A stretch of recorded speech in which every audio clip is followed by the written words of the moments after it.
murai di dahan dan koko ayam di kandang, dunia ini penuh dengan berbagai macam kesibukan. Sejak dari petani yang turun ke ladang, pedagang yang berangkat ke pasar, pelajar yang menuju sekolah, sampai kepada pegawai yang berangkat ke kantor, seluruhnya tidak lain untuk mencari sesuatu yang bernama bahagia. Setiap orang menginginkan kebahagiaan, dan tidak seorang pun menginginkan kesengsaraan dalam kehidupan ini. Namun nyatanya tidak setiap orang yang ingin bahagia mengetahui jalan yang harus ditempuhnya untuk sampai kepada kebahagiaan itu. Maka pada kesempatan pertemuan kali ini, saya ingin menyampaikan sebuah hadis dari junjungan kita baginda Nabi besar Muhammad sallallahu alaihi wasallam yang termuat dalam kitab Mukhtarul Ahadits An-Nabawiyah, di mana beliau bersabda, arba'un min sa'adatil mar'i. Ada 4 perkara yang merupakan tanda dari orang bahagia. Saya mau tanya, di antara saudara-saudara yang hadir di sini, apa ada yang kepengen jadi orang sengsara? Seluruhnya tentu ingin mendapatkan kebahagiaan. Maka menurut resep dari Nabi kita, tanda orang bahagia itu 4. Jadi kalau saudara ingin bahagia, harus mempunyai 4 perkara ini. Yang pertama, orang bahagia itu kata Nabi, darun wasi'un. Punya rumah biar bagus asal gede. Enak ngaturnya, daripada sudah punya rumah kecil, adanya di pinggir kali, gubuk, kalau hujan bocor, miring lagi, kiamat. Loh, kalau gitu Islam materialis dong. Hadis ini boleh diartikan dengan makna hakiki, arti yang sebenarnya. Boleh diartikan dengan makna majazi, arti kiasan. Kalau dia diartikan dengan arti kias, maka yang dimaksud darun wasi'un ay qalbun wasi'un. Rumah yang luas tidak lain daripada hati yang lapang. Karena di situ kunci kebahagiaan yang sebenarnya. Walaupun kita cuma tinggal di petak berukuran 2 kali 3 meter, kalau hati kita luas rasanya rumah itu. Tapi biar rumah kita halamannya saja puluhan ribu hektar, ada kolam renangnya, kamar tidurnya tidak lagi terhitung. Kalau hati yang menempati rumah itu sempit, maka akan terasa sempit jugalah rumah itu. Tempat bergantungnya tidak lain adalah hati. Marilah kita mencoba melihat berbagai pandangan orang tentang bahagia ini. Ada orang menyangka bahwa bahagia itu kalau dia mendapatkan harta yang sebanyak-banyaknya. Siapa yang banyak harta, dialah raja. Apa yang dia mau, seluruhnya bisa dibeli. Keamanannya, dia bisa menyewa petugas. Seluruh fasilitas untuk menyenangkan kehidupannya bisa dibeli. Pendeknya, hartalah segala-galanya dalam kehidupan. Sampai ada pepatah mengatakan, innad darahima fil amakini kulliha taksur rijala mahabatan wa jalala. Sesungguhnya harta, dinar, dirham, uang di mana-mana selalu bikin hebat orang yang memilikinya. Coba lihat, orang yang punya duit sama yang enggak punya duit, jangan gaya hidupnya, gaya jalannya aja lain. Wahia lisanun liman arada fasahatan, wahia silahun liman arada qitala. Uang adalah senjata yang paling ampuh bagi orang yang mau pergi perang, dan lidah yang paling fasih bagi orang yang mau bicara. Kalau bicara dengan lidah macet, cobalah bicara dengan harta, lancar. Sampai ada pepatah demikian, segalanya bisa diatur dengan harta. Maka di kalangan orang yang berpandangan semacam itu, seluruh kegiatan hidupnya hanya terfokus kepada bagaimana mengumpulkan harta yang sebanyak-banyaknya. Tidak peduli halal haram, tidak kenal sore pagi siang dan malam, tidak sempat sujud, jauh dari agama, jauh dari kehidupan yang bersifat ruhaniyah, jauh dari Allah dan sebagainya, sampai dalam Al-Quran dikelompokkan dalam kelompok yang dinamakan lumazah. Allazi jama'a malahu wa 'addadah yahsabu anna malahu akhladah. Mereka mengumpul-ngumpulkan harta sebanyak-banyaknya dan menyangka bahwa harta yang banyak itu dapat mengekalkan hidupnya, mengekalkan kekayaannya, mengekalkan kebahagiaannya. Saudara hadirin yang berbahagia, kalau pandangan hidup ini benar, artinya kalau harta memang merupakan satu-satunya hal yang dapat membuat orang bahagia, tentu di rumah mewah tidak akan pernah ada tangis derita. Tentu di satu tempat di mana fasilitas hidup serba menunjang tidak ada yang namanya penderitaan. Tapi suka dan duka, sedih dan gembira, senyum dan tawa adalah milik setiap orang, baik dia punya harta maupun dia tidak punya harta.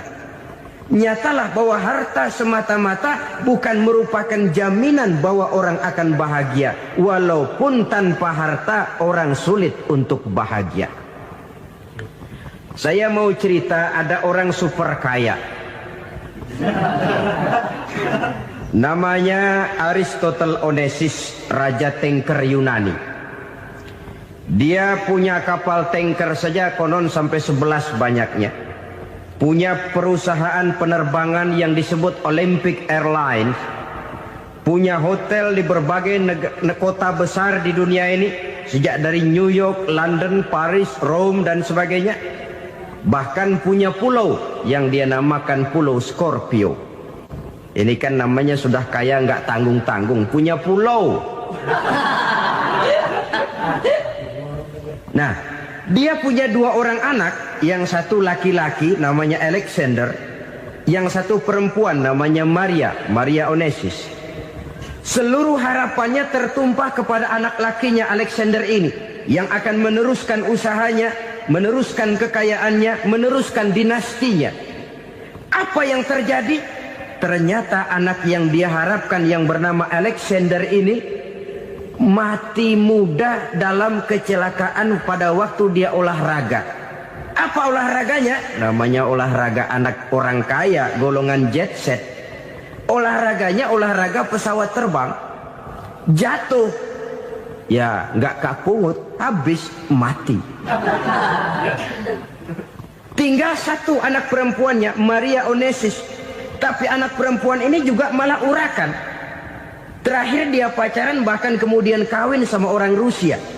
Rupanya Aristotle Onesimus ini broken. Kekayaannya yang berlimpah ruah, perusahaannya yang begitu banyak, siapa yang akan meneruskan?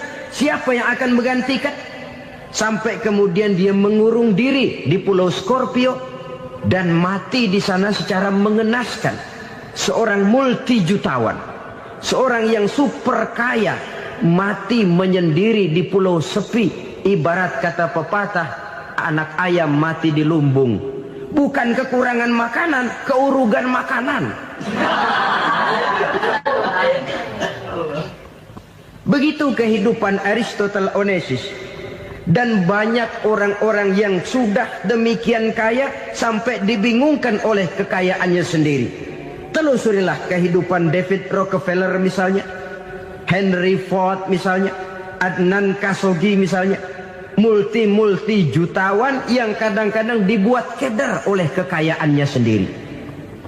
Pantas ketika Imam Ali ditawarkan orang, "Ya Ali, kalau kepadamu disuruh pilih ilmu atau harta, kau pilih mana?" Ya jelas pilih ilmu dong. Kenapa? Pertama, ilmu kalau kita berikan kepada orang lain tambah. Tapi harta kalau kita berikan kepada orang lain kurang. Saudara punya uang 10.000, dibagi orang 5.000, jelas uang saudara berkurang. Tapi saudara punya ilmu, diberikan kepada orang lain bisa, saudara pun makin mantap. Tidak lantas jadi bodoh karena ngajarin orang. Saudara bisa Fatihah lalu mengajarkan orang Fatihah. Orang bisa, saudara pun makin hafal. Tidak lantas setelah diajarin orang ilmunya hilang. Begitu datang dia minta orang, tolong ajarin saya Fatihah, udah habis, nggak ada.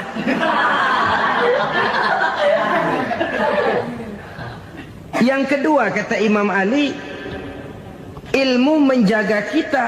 Kalau harta kita yang harus jaga. Makin banyak ilmu makin terpelihara diri seharusnya. Tetapi makin banyak harta makin bingung kita jaganya. Sampai kadang-kadang kalau perlu seluruh keliling rumah dipasangi alarm. Belum cukup disewakan anjing besar-besar, pasang di depan pintu, awas anjing galak. Masih belum cukup juga cari centeng tukang-tukang kepruk jaga rumah. Masih terasa belum aman padahal rumahnya dikelilingi tembok besar. Di balik tembok ada pintu-pintunya tebal. Di balik pintu itu terbuka masuk kamar, kamar pun ada pintunya, pintunya pun kuat. Masuk ke dalam kamar ada lemari, lemarinya pun pintunya kuat, dikunci, kuncinya pun kuat. Tapi tahap seluruhnya yang timbul cuma sekedar was-was saja. Kesimpulannya sekali lagi, tanpa harta orang memang sulit untuk bahagia. Tapi harta semata-mata tidak merupakan jaminan orang akan bahagia. Dengan hati yang luas, itu modal utama untuk mencapai kebahagiaan hidup. Orang yang hatinya luas, saudara-saudara, punya hati yang lapang, melihat kenyataan hidup ini, dia bersyukur senantiasa kepada Allah. Lantas tidak timbul hasud dan iri hatinya. Oleh karena itu jiwanya selalu lapang. Kalau tidak, cupik hati namanya.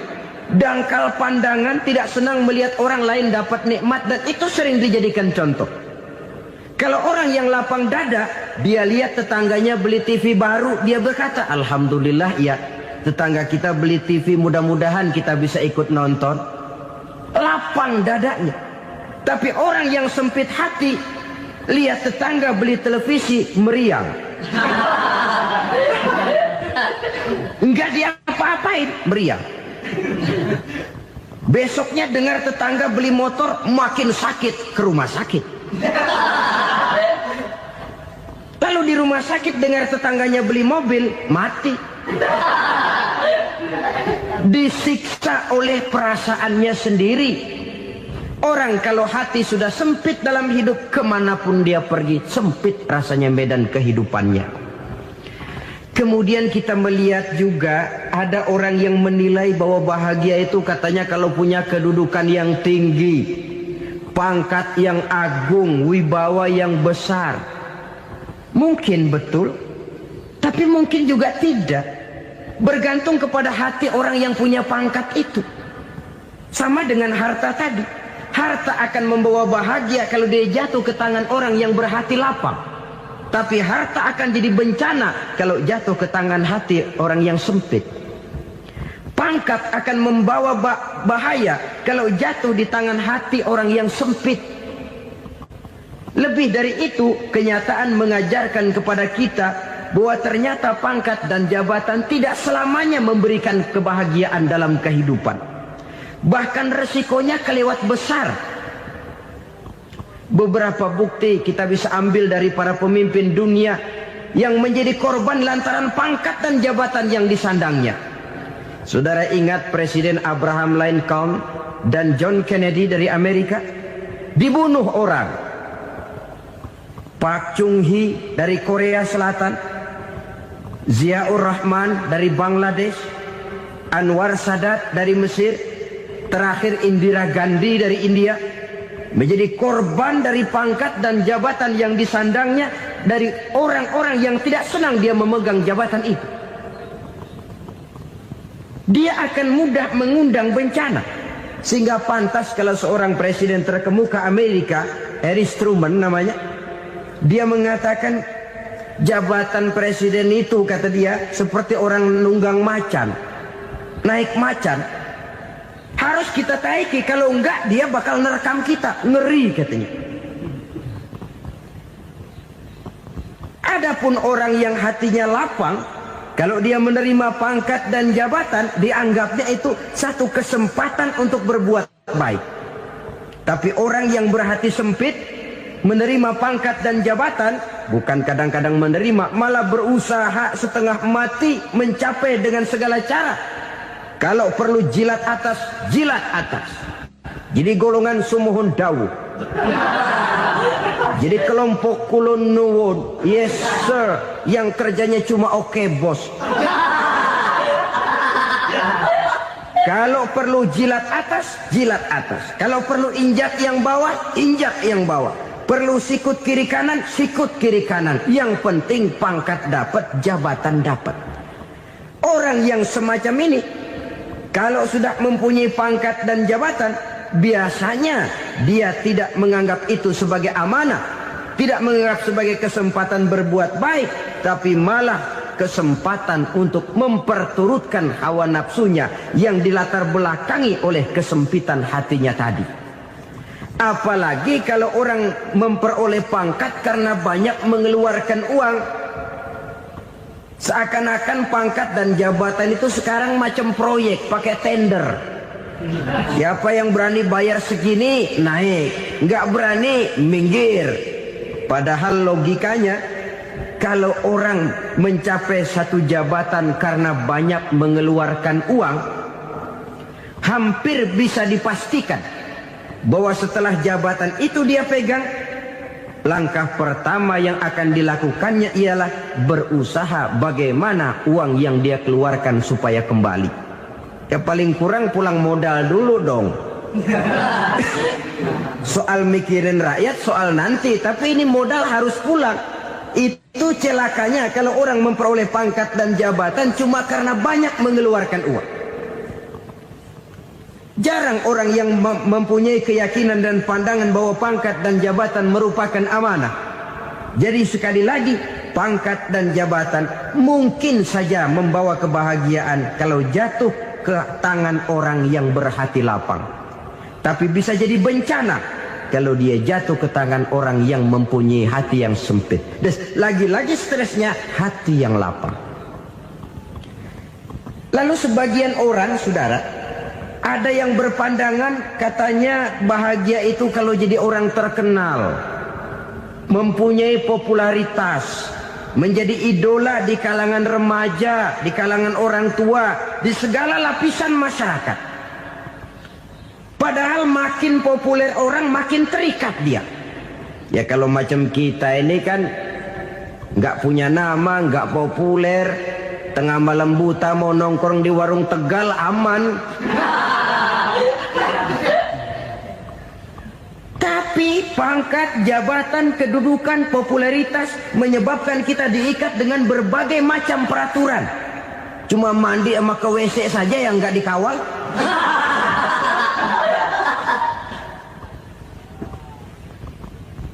Benarkah popularitas, ketenaran membawa kebahagiaan?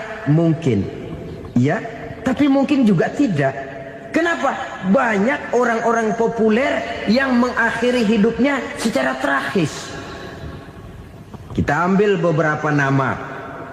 Di Amerika tahun 60-an ada bintang seksi paling terkenal yang dijuluki sex bomb. Bom seks. Sampai sekarang jadi legenda, namanya Marilyn Monroe. Singkatan dobelnya itu inisialnya MM, Marilyn Monroe. Terkenal, top, sampai dia mati tahun 62. Namanya sekarang masih saja dibicarakan orang. Kenapa dia bunuh diri? Tidak punya hartakah dia? Banyak. Kurang populerkah dia? Seluruh dunia mengenalnya. Sejak rakyat kecil sampai pejabat tinggi dia punya hubungan. Kenapa? Jenuh. Dia terlahir dalam keadaan yatim. Setelah itu tidak lama dia berangkat remaja, ibunya meninggal. Pindah dari wanita asuh ke wanita asuh sampai 12 orang ibu angkatnya. Dan kekecewaan yang paling parah, setiap laki-laki yang dekat dengannya hanya seperti kapal berlabuh. Datang dan pergi silih berganti. Padahal dia merindukan seseorang yang bisa melindungi hidupnya. Dia rindukan itu dan dia tidak pernah menemukan. Itu yang akhirnya menyebabkan dia minum pil tidur kelewat dosis, minum obat tidur kebanyakan, ya tidur terus sampai sekarang.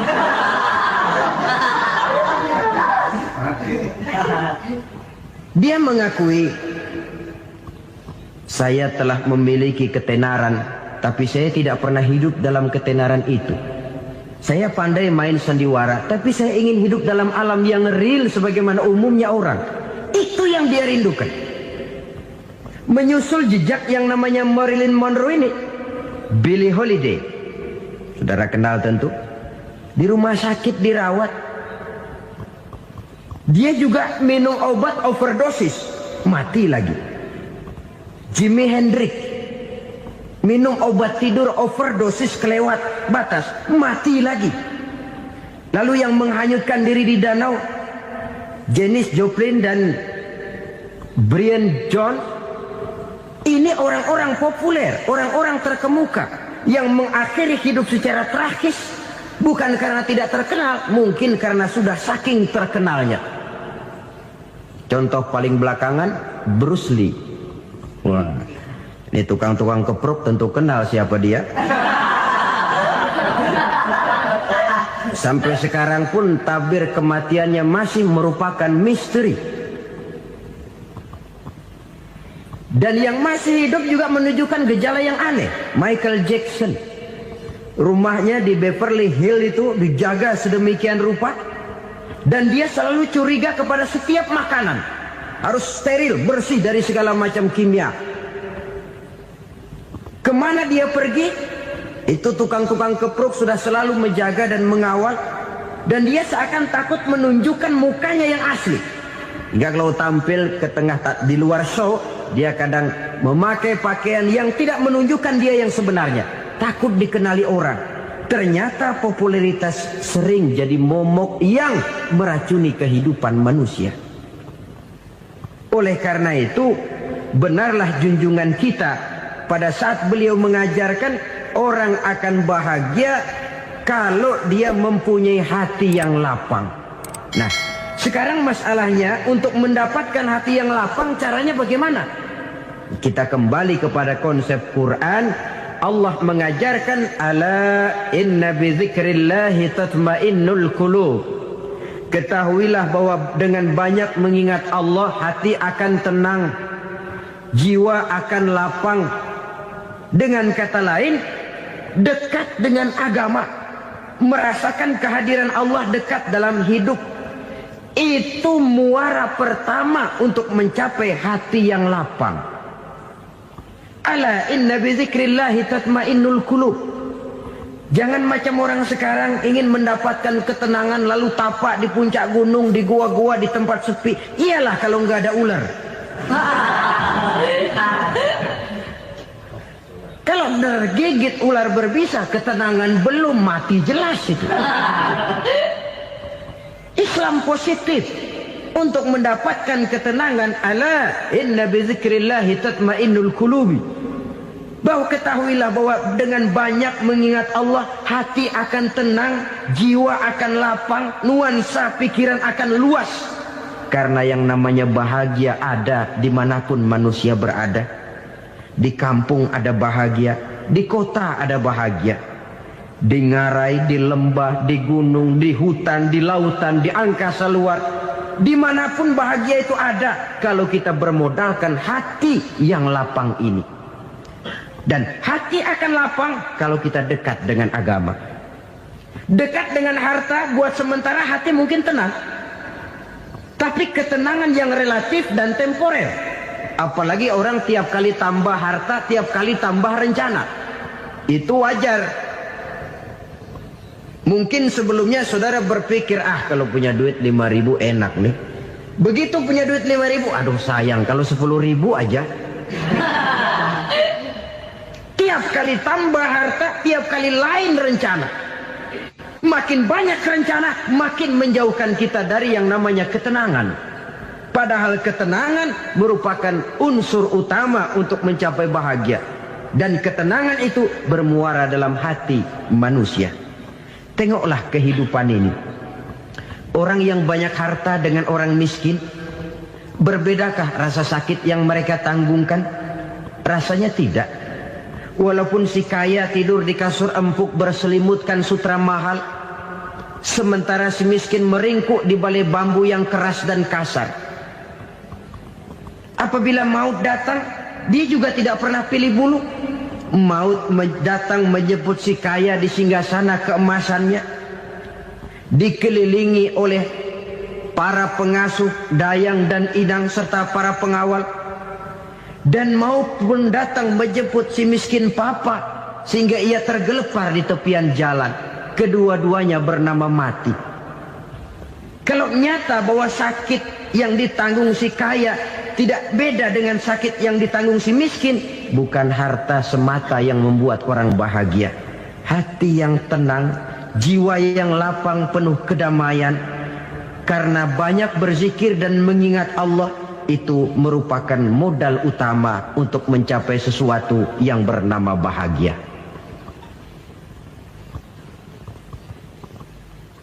Saudara hadirin yang saya hormati, inilah yang pertama dari 4 ciri yang digambarkan oleh Nabi tentang tanda-tanda orang bahagia. Dan harus berangkat dari yang pertama ini, hati yang lapang. Ini yang harus kita miliki lebih dahulu, baru nanti akan menyusul kepada poin yang ketiga, kedua dan selanjutnya. Sebab kalau hati sudah terisi dengan jiwa yang lapang, seluruh persoalan insya Allah akan bisa kita atasi dengan sebagaimana mestinya. Yang kedua sekarang, tanda orang bahagia menurut baginda Nabi, markabun syariah. Orang bahagia itu, kata beliau, punya kendaraan biar cepat asal lancar. Artinya kemana dia mau pergi mudah. Apa maksud hadis ini? Kalau kita kaji lebih dalam, kendaraan itu kan alat transportasi. Transportasi tidak lain adalah usaha memudahkan komunikasi. Pindah dari situ kepada teori bahwa manusia adalah zon political, makhluk bermasyarakat yang tidak bisa memenuhi kebutuhan hidupnya secara sendirian. Kita memerlukan keberadaan orang lain dalam kehidupan ini.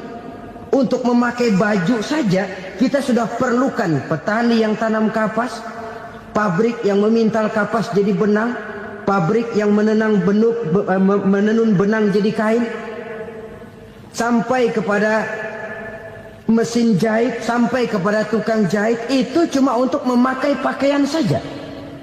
Tidak seorang pun di antara kita yang sanggup memenuhi kebutuhan hidupnya secara sendiri. Kita perlu orang lain. Maka kebebasan dalam arti mutlak, kebebasan tanpa batas, itu tidak mungkin ada dalam kehidupan. Karena kita mengadakan yang disebut interaksi sosial. Setiap kegiatan kita tentu melibatkan orang lain. Menurut kita barangkali kita bebas jalan di jalan raya semaunya, tapi orang lain berkendaraan pun merasa bahwa ini ada juga jalan haknya. Dan begitu selanjutnya. Oleh karena itu, maksud dari kendaraan yang cepat ini adalah khulato'uhu ma'as solihin. Lingkungan pergaulannya terdiri dari orang-orang soleh. Pergaulannya luas. Kemana dia pergi ada temannya. Kesulitannya ada tempat dia cerita. Dan kesulitan kalau sudah diceritakan kepada orang lain, taruh kata orang itu tidak bisa menolong, namun menceritakannya kepada orang yang kita percayai, kan paling kurang sudah mengurangi beban jiwa, mengurangi tanggungan batin, merasa masih ada tempat kita cerita. Maka lebih baik orang awam yang mau bergaul ketimbang orang setengah alim tapi ngunci pintu. Sebab nantinya akan timbul sikap picik, cupik pandangan, dan tidak luas menghadapi kenyataan dalam kehidupan ini. Namun yang harus kita garis bawahi, pergaulan memang mesti luas. Namun jangan sekali-kali lupa bahwa pergaulan sangat besar pengaruhnya dalam ikut membentuk kepribadian manusia. Sehari-hari bisa kita bilang, kalau kita dekat sama tukang minyak wangi, sekalipun nggak dibagi minyaknya, baunya tentu dapat. Betul? Tapi dekat sama tukang elas, walaupun nggak kena apinya, asapnya mesti kena. Kalau Syauqi mengatakan lebih jelas lagi, man asyaral asyrafa asa musyarrafan wa muasyiral anzali ghairu musyarrafin. Awalam taral jildal hakira muqabbalan bisagri lamma sara jildal mushaf. Siapa yang bergaul dengan orang mulia, dia bakal ikut menjadi mulia. Tapi siapa yang berteman dengan orang hina, dia tidak bakal ikut menjadi mulia. Tidakkah kau lihat, kata Syauqi, kulit kambing yang hina pun dicium orang ketika menjadi kantong Quran. Kulit kambing hina, kalau dia sendirian gak ada yang mau cium. Tapi begitu dia bergaul dengan Quran, menjadi kantong Quran, dipakein minyak wangi, ditaruh di tempat yang tinggi, mau diambil dicium dulu, dibawa dengan penuh hormat dan hati-hati. Kulit kambing yang hina lantaran berteman dengan Quran, numpang mujur. Tapi coba lihat kalau kulit kambing berteman dengan kayu, jadi beduk, habis. Zohor dikemplang, asar dipukul. Itu pun sedikit saja, cuma salah milih teman. Yang temannya Quran dihormati orang, yang temannya kayu lantaran jadi beduk, gelap-gelap subuh orang udah kemplangin.